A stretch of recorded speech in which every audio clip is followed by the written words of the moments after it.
ওই যে 16 আনায় মিছে, বাবু মাঝি, কিরে মাঝি বলতে পারিস চাঁদ কেন বাড়ে কমে? এগুলি কি আমরা বলতে পারি? দেখি তোর জীবন 4 আনায় মিছে, আবার দেখি তোর জীবন 8 আনায় মিছে, দেখি তোর জীবন 12 আনায় মিছে। তারপরে বাতাস উঠেছে, নৌকা হিলে উঠেছে। তখন বাবু বলছে, মাঝি বলছে, বাবু সাঁতার জানো বাবু? তখন বলছে, না রে মাঝি, না, আমি তো সাঁতার জানি না। তখন মাঝি বলছে, দেখি এখন তোমার জীবন 16 আনায় মিছে। আপনার স্ত্রীর, আপনার ছেলের, আপনার মেয়ের জীবন 16 আনায় মিছে। আপনার স্ত্রীর, আপনার ছেলের, আপনার মেয়ের জীবন যদি 16 আনা মিছে প্রমাণ করতে না পারি, আমি জাতির সামনে বক্তব্য দেব না। এখানে নতুন কথা নয়। আপনি বুঝতেই পারেননি যে আমার ছেলে মেয়েকে কিভাবে মানুষ করলে আমি জাতির উপকার করতে পারি। আপনি তো নিজেরটা বুঝেছেন। হরিণাকুণ্ড বাড়ি, ছেলে লন্ডন থেকে পড়ে এসেছে, মেধা ভালো। কতদিন যে আপনাকে বললাম। তো সেদিন বাড়ি এসেছে, বাপের বাড়ি সাত করে বেড়াতে এসেছে। তো এবার দেখলাম যে ছেলে গাড়ি থেকে নামলো, তো হাতে সিগারেট আছে, গলায় টাই আছে, প্যান্টটা এখনো নিচে আছে, দাড়ি চাঁচা আছে। এ অবস্থায় ছেলে নামলো গাড়ি থেকে। বাপ আবার হাজি, টাকা ভালো আছে, অনেক টাকা খরচ করে ছেলে মেয়েকে পড়াচ্ছে। তো এভাবে ছেলে গাড়ি থেকে নামলো। তো একটু পরে দেখা গেল যে বৌমা গাড়ি থেকে নামলো, গায়ে হালকা হালকা কাপড় আছে। একটু পরে দেখা গেল যে নাতনি, ছেলের ঘরের মেয়ে, গাড়ি থেকে নামলো, গায়ে তেমন কাপড় নেই। দেখি গাড়ির পিছন দিকে কুকুর আছে। আপনি বলেন, আপনার পয়সাটা এতদিন যে খরচ করলেন, সেটার ফলাফল কি? জবাব আমি দিব, জবাব আপনি দেব। আপনি হজ করেন 14 বার, আর ছেলে মেয়েকে এভাবে মানুষ করেন, বিচারের মাঠে দেখা হবে ইনশাআল্লাহ। রোজ হজ করেন আর ছেলে মেয়েকে এভাবে পড়ান। শূন্য জীবন বুঝতে পারেননি, যেদিন বুঝতে পারবেন সেদিন ওয়ান আল্লাহ দিকরা, চেতনা ফিরে কোনো লাভ হবে না। যেদিন ধরা পড়বে যে শূন্য জীবন, সেদিন ধরা পড়ে কোনো লাভ হবে না। সম্মানিত দিনী ভাই বোন, যে কোনো মূল্যে সালাত আদায় করতে হবে, নবী আদেশ করেছেন। ছেলে মেয়ের ব্যাপারে বলেছেন, মৌরু আওলাদাকুম বিসসালাত ওয়া আবনাউ সাবঈ সিনিনা, তোমরা তোমাদের ছেলে মেয়েকে সালাত আদায় করতে বলো যখন তার বয়স 7 বছর। অজরুহুম আলাইহিম আবনাউ 10 সিনিনা, পিটিয়ে সালাত আদায় করে যখন তার বয়স 10 বছর। 15 বছর বয়সে সালাত আদায় করে না ছেলে মেয়ে, তখনও বাপ বেঁচে আছে, কথা মিথ্যা। 15 বছর বয়সে ছেলে মেয়ে নামাজ পড়ে না, তখনও বাপ বেঁচে আছে, এটা ঠিক নয়। ওই বাপকে আমি গ্রহণ করিনি। তখন বলেছে, এই ছেলে, এই মেয়ে, তুমি তোমার বাপকে চাচা বলে ডাকিও, কেননা তোমার বাপের আয়ত্তের বাইরে তোমরা। তোমার বাপ কেমন বাপ তা আমার বুঝের বাইরে। জন্ম দিতে পারলে বাপ হওয়া যায় না, ক্ষমতার নাম বাপ। জিম্মেদারি আপনার হাতে আল্লাহ নবী দিয়েছে। বলেছেন, মান ওয়ালাদালাহু ওয়ালাদুন ফালিহিসান ইসমাহু, একটা ছেলে জন্ম নিলে সুন্দর একটা নাম রাখতে হবে। এখন আপনি কি নাম রেখেছেন সেটা আপনি জানেন। ওয়া আদাবাহু, শিষ্টাচার শিখাতে হবে। কি শিষ্টাচার শিখালেন সেটা আপনি জানেন। ফাইজা বালাগা, ছেলে মেয়ে যখন বড় হয়ে যাবে তখন বিবাহ দিয়ে দিতে হবে।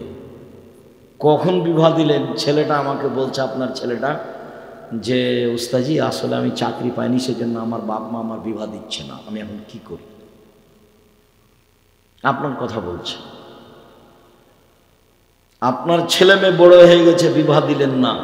ছেলে মেয়ে যদি কোনো পাপ করে আপনার হবে। এবার খাস করে আপনার মেয়েটার কথা বলি।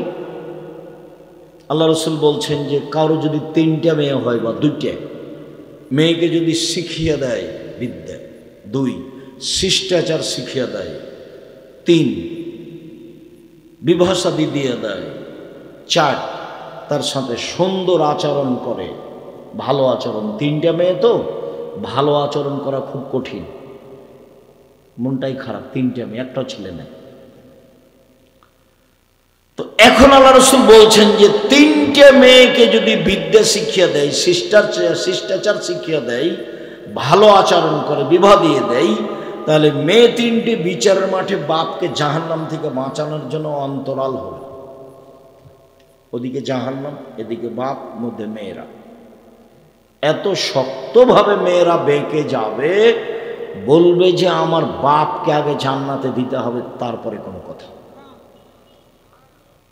তো আপনার মেয়ে নামাজ পড়ে কিনা সেটাই আপনার কোনো খোঁজ নাই। বলেন আপনার মেয়ে আপনার পক্ষে বলবে কি বলবে না? আপনার মেয়েটার নখ বড় আছে, নখের নেইল পালিশ আছে, আপনি বলেন এখন আপনার মেয়ে কি হবে আর আপনার কি হবে? আল্লাহ নবী বলছেন যে নবীগণের বৈশিষ্ট্য 10টি। আল্লাহ নবী বলছেন যে নবীগণের খাসলাত, অভ্যাস, শিষ্টাচার 10টি। সব মানুষের শিষ্টাচার 10টি। এক, দাড়ি ছেড়ে দিতে হবে, কেটে ফেলা, ছোট করা হারাম। ছোট করা, চেঁচে ফেলা হারাম। দাড়ি চেঁচে ফেললে চোখের পাওয়ার কমে যাবে, দাড়ি চেঁচে ফেললে স্ত্রী মিলনের ক্ষমতা কমে যাবে, দাড়ি চেঁচে ফেললে ও মহিলা সাদৃশ্য হয়, তখন অভিশাপ হবে। দাড়ি থাকে না কার? মহিলার। তো চেঁচে কি সাজতে চাচ্ছে? মহিলা। তখন আল্লাহ নবী বলছেন ওর উপরে আল্লাহর গজব নাযিল। 2, কাশুসারে, মোচ কেটে ফেলতে হবে, ব্লেড নয়। এটা নবীগণের শিষ্টাচার, নবীগণের খাসলাত, নবীগণের বৈশিষ্ট্য। 3, নখ কেটে ফেলতে হবে। আপনার মেয়ের নখ বড় আছে, তখনও কি আপনার মেয়ে বিচারের মাঠে এভাবে দাঁড়াবে? জন্ম দিয়েছেন আপনি আর নখ দেখবো আমি, এটা আপনি কিভাবে বুঝলেন? আপনার পরিবার আপনি কন্ট্রোল করেন। ওই যে এখন বসে আছে, নখ বড় আছে, ওই নাকি কোন কলেজে পড়ে। কি পড়ে? আখার চাই 3 চুলার মাটি, কিছুই না, জিরো। জীবন 16 আনাই মিছে। সম্মানিত দিনী ভাই বোন, রাসূল সাল্লাল্লাহু আলাইহি সাল্লাম বললেন সব নবীর বৈশিষ্ট্য নখ কেটে ফেলতে হবে। আপনার মেয়েটার নখও বড় আছে, আবার নীল পালিশ দেয়। নেইল পালিশ দেওয়া ইহুদি খ্রিস্টানদের পতিতালয়ের মেয়েদের বৈশিষ্ট্য, নখে নেইল পালিশ দেওয়া। ইহুদি খ্রিস্টানদের পতিতালয়ের মেয়েদের বৈশিষ্ট্য, নখে নেইল পালিশ দেওয়া। ইহুদি খ্রিস্টানদের পতিতালয়ের মেয়েদের বৈশিষ্ট্য, নখে নেইল পালিশ দেওয়া। মুসলিম মেয়েরা নখে কি দিবে? মেহেদি দিবে। হাতের নখে তো দিবে, পায়ের নখেও দিবে, দিতে বাধ্য। মুসলিম মেয়েরা হাতের নখে তো মেহেদি দিবেই, পায়ের নখেও দিবে, দিতে বাধ্য। কপালে টিপ দেওয়া হিন্দুদের প্রথা, কপালে টিপ দেওয়া হিন্দুদের প্রথা। আমার আপনার মেয়ে কপালে টিপ দিতে পাবে না। শুনুন, নবীগণের বৈশিষ্ট্য, খাসলাত, অভ্যাস। হাত ফলে বেঁধে বগলের লোম উঠিয়ে ফেলতে হবে। পুরুষ নারী একই হুকুম, ব্লেড ব্যবহার করা যাবে না। বগলের লোম উঠিয়ে ফেলতে হবে, পুরুষ নারী একই হুকুম। হালাকুল আনাতে নিচের লোম পরিষ্কার করতে হবে, ঊর্ধ্বে টাইম 40 দিন। যেভাবে সহজ, যেভাবে সম্ভব, পুরুষ নারী একই হুকুম। ও ইন্তেকাসুল মায়ে, পেশাব পায়খানার পরে পানি দিয়ে পবিত্রতা অর্জন করতে হবে। সব নবীর অভ্যাস, সব নবীর খাসলাত, সব নবীর বৈশিষ্ট্য। কি বলেন তো? পেশাব পায়খানার পরে পানি দিয়ে পবিত্রতা অর্জন করতে হবে। পানি নেই, তখন ঢেল টিস্যু পেপার। আগে পানি, আগে ঢেল টিস্যু পেপার, পরে পানি। এতে রাসূলকে অপমান করা হবে। কোন নবীর বৈশিষ্ট্য এটা নয়। বাস পেশাব পায়খানার পরে পানি খরচ করে পবিত্রতা অর্জন করে হাতটা মাটিতে মেজে নিতে হবে। সাবান তো আছে, অনেক কিছু আছে, করে। কিন্তু আগে ঢেল টিস্যু পেপার, 40 কদম হাঁটা, পায়ের উপরে পা উঠানো, খক করে কাশা, এটাই যদি ধর্ম হয়, এটাই যদি পবিত্রতা হয়, তো আপনার স্ত্রী করে না কেন? আপনাকে আমি কষ্ট দিইনি, তা আমি বলতে চাচ্ছি আপনি জান্নাত পেতে চাচ্ছেন পবিত্রতা অর্জন করে, তো মহিলাটাকে লাগবে না? ধর্ম তো এরকম নয়। আপনি বুঝেছেন, এরকম আমরা বুঝিনি। কে আপনাকে বুঝিয়েছে এই উত্তর আমি দিতেও পারবো না। সব নবীর বৈশিষ্ট্য পেশাব পায়খানার পরে পানি দিয়ে পবিত্রতা অর্জন করা, না থাকলে ঢেল ডিসবার। শুনুন এই ছেলে, খুব সাবধান, সতর্ক থাকো। বলছিলাম সলাত আদায় করে না যারা, তারা কেমন? মান তারাকা সলাত মুতাআম্মিদান ফাকাদ কাফারা।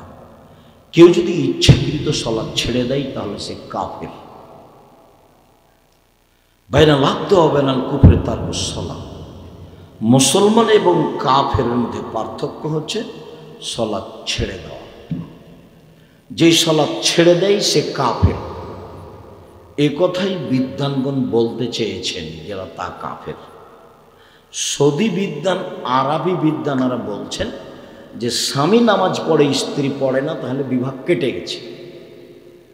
চেয়ারম্যান লাগে না, মেম্বার লাগে না, খাতা কলম লাগে না, এমনিতেই গেছে। আরও বলছেন যে বেনামাজও যদি মারা যায় তাহলে ওর কবর মুসলমানের কবরস্থানে হবে না, ওকে শ্মশান ঘাটে ফেলে দিতে হবে হিন্দুদের। কথা বুঝাতে পারিনি? এটা আরবি বিদ্বানারা বলছেন। আলবানি, শেখ আব্দুল্লাহ বিন বাজ, ওসামিনীরা ওই কথাই বলছেন। তো যারা সালাত আদায় করে না তারা কাফের। ইমাম আহমদ বিন হাম্বল রাহিমাহুল্লাহ বলেন যে রাসূল সাল্লাল্লাহু আলাইহি ওয়াসাল্লাম বলেছেন, উমিরতু আন উকাতিলা হাত্তা ইউকিমুস সালাহ। আমাকে আদেশ করা হয়েছে যে আমি মানুষকে পিটিয়ে সালাত আদায় করতে বলবো। যদি করে তাহলে ও নিরাপদে, তার অর্থ সম্পদ নিরাপদে। যদি না করে তাহলে তার অর্থ সম্পদ লুটে নেওয়া যায়। বুখারী মুসলিমের এই হাদিস দিয়ে ইমাম আহমদ ইবনে হাম্বল রাহিমাহুল্লাহ বলেছেন, নামাজ পড়ে না যে তাকে কুরবানি করতে হবে। ইমাম আবু হানিফা রাহিমাহুল্লাহ বলেছেন, নামাজ পড়ে না যা তাকে জেলখানায় বন্দি করে পিটাতে হবে। আমরা বলছি নামাজ পড়ে না যে সে মহাপাপী, তাকে যে কোনো মূল্যে পড়ানোর চেষ্টা করতে হবে। শুনুন, সালাত আদায় করলো কিন্তু রাসূলের পদ্ধতিতে করলো না। সালাত আদায় করলো কিন্তু রাসূল সাল্লাল্লাহু আলাইহি ওয়াসাল্লামের পদ্ধতিতে করলো না। তখন আল্লাহ তাআলা বলছেন, ফাওয়াইলুল লিল মুসাল্লিন আল্লাযীনা হুম সালাতিহিম সাহুন। যারা ঠিকঠাক করে ভালো করে সালাত আদায় করে না ওরা জাহান্নামে যাবে। অন্য এক বর্ণনায় এসেছে, যারা ঠিকঠাক সুন্দর করে সালাত আদায় করে না ওরা বিচারের মাঠে ফেরাউনের সাথে থাকবে। লা হাওলা ওয়ালা কুওয়াতা ইল্লা বিল্লাহ। পৃথিবীতে সবচেয়ে বড় বদ মানুষ ফেরাউন। পৃথিবীতে সবচেয়ে বড় বদ মানুষ, ইতিহাসের পাতাতে এত বড় বদ মানুষ পৃথিবীতে কেউ জন্ম নেয়নি। সবার আল্লাহর দাবি আর ফেরাউনের আল্লাহর দাবি এক নয়। ফেরাউন বলছে, মুসা লাইনিত্তাখাযতা ইলাহান গায়রি লাজালান্নাকা মিনাল মাসজুনিন। তুমি যদি আমাকে বাদ দিয়ে আরো কাউকে আল্লাহ বলো মুসা, তাহলে তোমাকে জেলখানায় বন্দি করে দেব। ফেরাউন বলছে, মা আলিমতু লাকুম মিন ইলাহিন গায়রি। মুসা, আমি ব্যতীত তোমাদের কেউ আল্লাহ আছে এই কথা আমি জানি না। ফেরাউন বলছে, মুসা আনা রাব্বুকুমুল আলা, আমি হচ্ছে তোমাদের সবচেয়ে বড় আল্লাহ। এগুলো ফেরাউনের কথা। আমি ঠিক মতো সালাত আদায় করিনি, আমার সালাতটা ঠিকঠাক হয়নি, তখন আমার বিচারের মাঠ কার সাথে হচ্ছে? ফেরাউনের সাথে। অথচ আমি সালাত আদায় করেছি। দুঃখিত, কিছু করার নেই। সম্মানিত দিনী ভাই বোন, এই ছেলেরা খুব সতর্ক, সাবধান থাকো। কোনো মানুষ যেন রাস্তায় চলাচল না করে, বিষয়টি ভালোভাবে দেখবা। চলেন একটু সালাত দেখাই। রাসূল সাল্লাল্লাহু আলাইহি ওয়াসাল্লাম বলেন, সাল্লু কামা রাআইতুমুনি উসাল্লি। পৃথিবীর মানুষ সালাত আদায় করো যেভাবে আমাকে সালাত আদায় করতে দেখছো। আবার বোঝেন, হাদিস বুখারী মুসলিম। পৃথিবীর মানুষ তোমরা সালাত আদায় করো যেভাবে আমাকে দেখছো। তা আল্লাহ নবী কি এখন বেঁচে আছেন? কিভাবে দেখবেন? তা আমি একটা পরামর্শ দিই, সবচেয়ে সঠিক গ্রন্থ দেখেন আপনার সালাতটা ঠিক করার জন্য, সেটা হলো বুখারী। দেখেন, বাংলা পাওয়া যাবে, কালকে কিনেন, ঝিনাইদহ বাজারে গিয়ে কিনেন বাংলা বুখারী দিয়ে আপনার সালাতের অংশটা দেখেন। এরপরে মুসলিম হাদিস গ্রন্থ। আর একটু নিচে নেমে বলি, একটা সঠিক হাদিসের বই পাওয়া যায়, হাদিসের গ্রন্থ, তার নাম রিয়াজুস সালেহীন। নাম শুনেছেন কেউ? রিয়াজুস সালেহীন। আপাতত 3টে হাদিস গ্রন্থের নাম থাকলো, আপনি বাংলা পড়া জানলে বাংলা পড়ে আপনার সালাতটা বই থেকে দেখে নেবেন। আর শেষে থাকলো, আমি বলি না যে আমারটাই পড়তে হবে, এই কথা আমি বলি না, তবে সালাতটা রাসূলের জন্য হুবাহু মিল খায় রাসূলের সাথে, এ ব্যাপারে আমি চেষ্টা করেছি। বইয়ের নাম হলো রাসূল সাল্লাল্লাহু আলাইহি ওয়াসাল্লামের সালাত বনাম প্রচলিত সালাত। রাসূলেরটা বাস্তব দেখিয়েছি, আর মাঝে মধ্যে প্রচলিত যেভাবে চলছে সেটাও দেখিয়েছি। বুঝাতে পারিনি? আপনারা এই হিসাবে একটু বুঝান তো, বাস্তব আর প্রচলিত কি? কেন বাস্তব বুঝছেন না? আল্লাহু আকবার বলার পূর্বে কোনো কথা হবে না, এটা হলো বাস্তব সত্য। আর যখন বলবেন নয়তো মুসাল্লি আরবা রাকাতিন লিজ-জোহরে, জোহরের 4 রাকাত সালাতের নিয়াত করলাম, তখন আর রাসূলের সাথে থাকলো না। সুন্দর করে ওযু করবেন, ওযু শেষে বলবেন আশহাদু আল্লা ইলাহা ইল্লাল্লাহু ওয়াহদাহু লা শারীকা লাহু ওয়া আশহাদু আন্না মুহাম্মাদান আবদুহু রাসূলুহু। অতীতের সব পাপ ক্ষমা, জান্নাতের সব দরজা খোলা, যেটা দিয়ে ইচ্ছা ঢোকেন। সুন্দর করে ওযু করার পরে কি বলতে হবে? আশহাদু আল্লা ইলাহা ইল্লাল্লাহু ওয়াহদাহু লা শারীকা লাহু ওয়া আশহাদু আন্না মুহাম্মাদান আবদুহু রাসূলুহু। জান্নাতের সব দরজা খোলা। হাদিস বুখারী মুসলিম। তো বাস্তব সালাত একরকম আর প্রচলিত সালাত একরকম। বাস্তব সালাতের জন্য আমি চেষ্টা করেছি মানুষ হিসাবে, বইয়ের নাম হলো রাসূল সাল্লাল্লাহু আলাইহি ওয়াসাল্লামের সালাত বনাম প্রচলিত সালাত। যাওয়ার সময় যদি এর নাম মনে না থাকে তাহলে বলবেন আব্দুর রাজ্জাক বিন ইউসুফের বইটা থাকলে দেন তো, নামাজ শিক্ষা বইটা।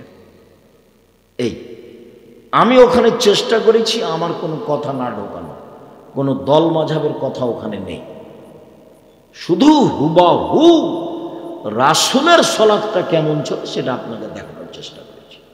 কোনো জায়গাতে আমি মানুষের কাছে আশ্রয় নিইনি। সম্মানিত দিনী ভাই বোন, আমার চেষ্টা থাকলো পরামর্শ। আপনি আপনার সালাতটা মিলান, বুখারী দেখে মিলান, মুসলিম দেখে মিলান, আর না হলে রিয়াজুস সালেহীন দেখে মিলান। আর আপনি আমার বইটা দেখতে পারেন, এটা আমার কি পরামর্শ। সাল্লু কামা রাআইতুমুনি উসাল্লি। পৃথিবীর মানুষ সালাত আদায় করো তোমরা যেভাবে আমাকে সালাত আদায় করতে দেখছো। তা আমি যেহেতু আপনাদের কাছে এসেছি, একটু বাস্তব দেখাই।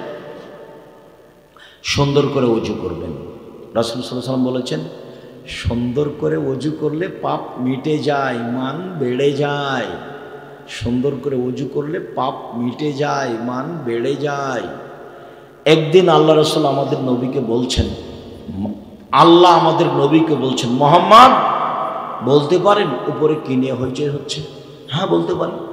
কি নিয়ে হইচই হচ্ছে? মানুষের পাপ কিভাবে মিটে যাবে সেই নিয়ে ফেরেশতারা বলা বলি করছে।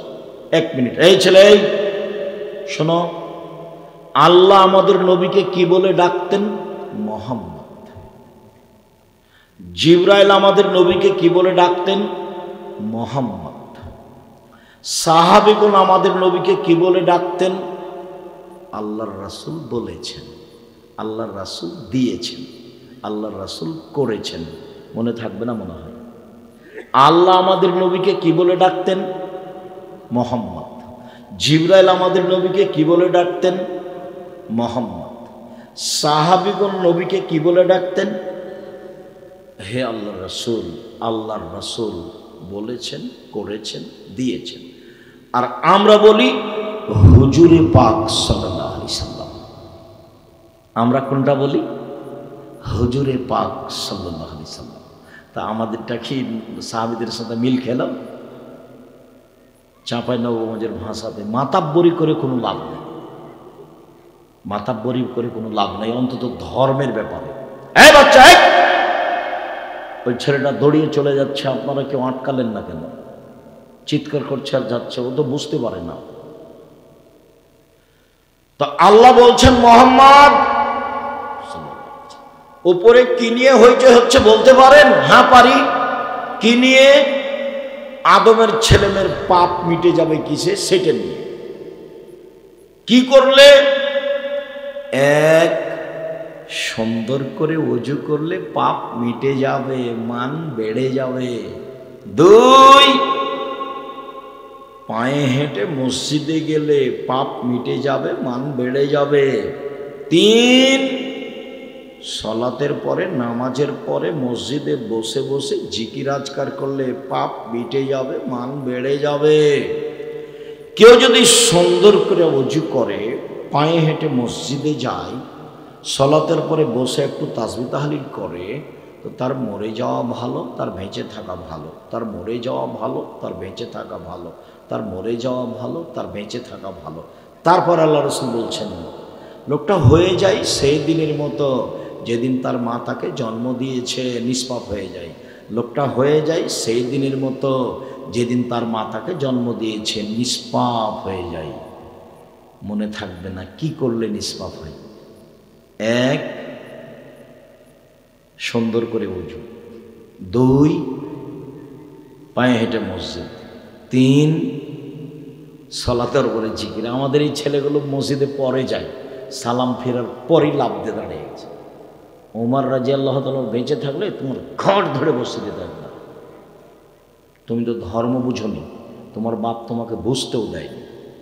তোমার বাপ বুঝেছে আমার ছেলের মেধা ভালো, গোল্ডেন পেয়েছে, ছেলেকে ডাক্তার বানাতে হবে।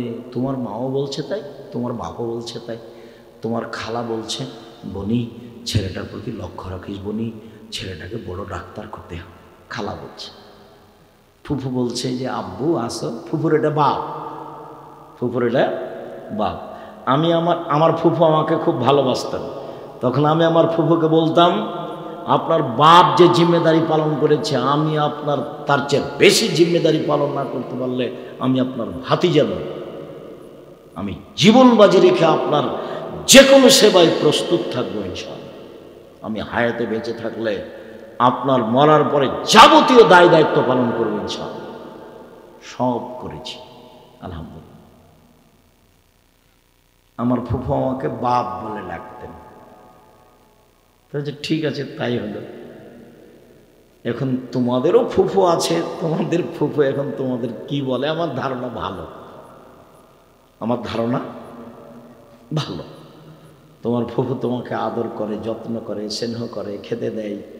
আমরা নদীর ঘাটে আমার ফুফুর বাড়ি ছিল, তা আমি সরাসরি ঘাটে চলে গেছি। যদি আমার ফুফু জানতে পেরেছে, তা আমার ফুফু তাড়াহুড়া করে কাপড় গায়ে দিয়ে নদীর ঘাটে চলে গেছে, গুজর ঘাট নদীর ঘাটে। আব্দুর রাজ্জাক এসলো, আব্দুর রাজ্জাক এসলো, তোমরা একটু দেখেছো কোথায় আছে ছেলেটা, চলে গেল নাকি চলে গেল। এভাবে আমার ফুফু আমাকে খুঁজে বেড়াতে। সম্মানিত দিনী ভাই বোন, আপনারা সবাই মিলে আপনাকে ভুল বুঝেছে, তোমার বাপ মা তোমাকে ভুল বুঝেছে। তুমি জাতির কল্যাণ আনতে পারবা না। কল্যাণই বুঝো না তুমি, কল্যাণ কি জিনিস? তুমি গোল্ডেন পেয়েছো, সেই জন্য তোমার বাপ মা পাগলি হয়েছে, পাগল হয়েছে। অথচ তুমি কেবলাও বুঝো না, পশ্চিমও চিনো না, পেশাব পায়খানাও চিনো না। তোমার হাতে বড় মোবাইল আছে, তুমি ল্যাংটা মেয়ে দেখো। তো কোনটা করলে তুমি? তুমি যদি বড় ডাক্তার হয়েও যাও, তাহলে ব্যতিক্রম আমি বলছি না, ব্যতিক্রম থাকতেই পারে। তুমি তো যে কোম্পানি তোমাকে টাকা দেবে তারই লিখবা, এটা স্বাভাবিক। টাকার কাছে মানুষ নত। সম্মানিত দিনী ভাই বোন, বলছিলাম রাসূল সাল্লাল্লাহু আলাইহি সাল্লামের পদ্ধতিতে সালাত আদায় করেন, সুন্দর করে ওযু। পেশাব পায়খানার কাজ থাকলে আগে সেরে নেন। ঢুকবেন পেশাব পায়খানায়, তখন বলবেন আল্লাহুম্মা ইন্নী আউযু বিকা মিনাল খুবুসি ওয়াল খাবাইস। শয়তান দেখতে পাবে, ক্ষতি করতে পারবে না। আর যদি বলেন বিসমিল্লাহ আল্লাহুম্মা ইন্নী আউযু বিকা মিনাল খুবুসি ওয়াল খাবাইস, আল্লাহর নামে পেশাব পায়খানা করতে যাচ্ছি, বদ জিন জিন্নি থেকে বাঁচতে চাচ্ছি।